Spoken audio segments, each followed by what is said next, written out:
माने 17 बोसोर बिपिआव दङमोन ओमफ्राय दा परिबर्तन सरकार जानाय हिसाबै परिबर्तन जानो फैबाय जोङो गोबां दङ माखासे ओंखाम जानो थांबाय ओमफ्राय बादबाखि बेयावनो दं आरो मानो थाखाय हाबखो बिपिएलआव मानो थाखाय हाबखो माने जोङो 17 बोसोर बिपिएफआव दङमोन ओमफ्राय जेबोथ' मोनाखै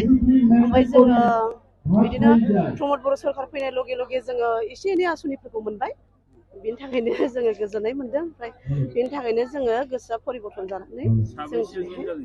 जोङो बुरजा दङ गैयाबो 50+ मा आसनि मोनखो नोंथांमोना मोनबाय बिदिनो माने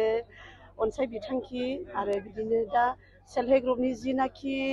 75,000 जेनाखि होदों ओमफ्राय बेखौहाय बाद बाखि मोनबाय ओमफ्राय बाद बाखि दंबायो आरो माखासे मोनथ'वाखै